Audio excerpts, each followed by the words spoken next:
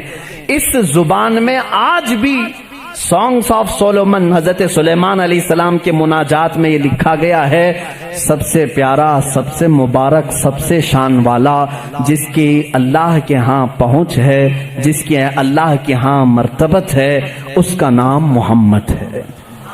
یہ کون کہتا تھا؟ سلیمان علیہ السلام۔ اور نام لفظ محمد آج بھی موجود ہے، عبرانی زبان میں آج بھی لفظ محمد، اور اس کے ساتھ لفظ ام آیا۔ ام کہتے ہیں بڑا محترم شخص جس کی سارے لوگ عزت کریں، سلیمان علیہ السلام کہتے ہیں وہ ام ہے، ام ہے۔ ام کا مطلب ہیبرو میں ہے سب سے زیادہ عزت والا، اور سلیمان علیہ السلام نے وہ کر کے بھی دکھایا۔ وہ تخت پر جو بیٹھتے تھے سلیمان علیہ السلام، اس تخت کو جب آپ حکم دیتے ہواؤں میں اڑ تو وہ اڑنے لگ جاتا، جہاں کا آپ کو سفر کرنا ہوتا آپ سفر کرتے تھے۔ اور وہ تخت ایسا نہیں کہ ایک اڑن تشتری ہے چھوٹی سی، بلکہ اتنا بڑا تخت تھا کہ آپ کے دائیں جانب 500 نبی اس زمانے کے بیٹھتے تھے، بائیں جانب 500 اولیاء امت بیٹھتے تھے، اور وہ تخت جب اڑتا آسمانوں پر ہواؤں کو اللہ نے ان کے لیے مسخر کر دیا تھا، اور وہ جس طرف حکم کرتے اڑتا تھا۔ ایک مرتبہ یہ بھی اسرائیلی روایات میں بھی موجود ہے، سلیمان علیہ السلام اڑتے ہوئے جا رہے تھے، یہی تخت پر بیٹھے ہوئے، اچانک آپ نے تخت کو نیچے اترنے کا حکم دیا اور سارے لوگوں سے کہا پیدل چلو۔ تخت اٹھا کر لے جایا گیا، پیدل چلنے لگے، بہت لمبا عرصے تک، لمبی مسافت پیدل چلنے کے بعد پھر آپ سوار ہوئے، پھر سب کو سوار کر لیا، پھر ہوا کو کہا کہ اس تخت کو اڑا لے جائے فلاں سمت میں۔ مصاحبین نے پوچھا اتنا لمبا، یہ اتنی لمبی مسافت آپ نے پیدل چلایا، صرف ورزش کرانے کے لیے نہیں؟ سلیمان علیہ السلام نے جواب دیا میں اس لیے تخت کو نیچے اتار دیا کہ یہ وہ زمین ہے جہاں آخری نبی آنے والا ہے، وہ مدینہ طیبہ تھی، وہ رسول کریم صلی اللہ علیہ وسلم کی آخری آرام گاہ تھی، جہاں سے اوپر اڑ کر جانے کو بھی سلیمان علیہ السلام نے بے ادبی تصور کیا، اور اسی لیے وہ اپنے سانگز میں یعنی اپنے مناجات میں جو حضور صلی اللہ علیہ وسلم کے ساتھ لفظ ذکر کرتے ہیں وہ لفظ ام ہے، یعنی دنیا جس کی سب سے زیادہ احترام کرے وہ محمد عربی صلی اللہ علیہ وسلم ہے۔ آؤ جیوز، آؤ یہودیوں، پڑھو اس چیز کو کہ محمد عربی صلی اللہ علیہ وسلم کا ذکر سلیمان علیہ السلام نے کیا ہے، موسیٰ علیہ السلام نے کیا ہے۔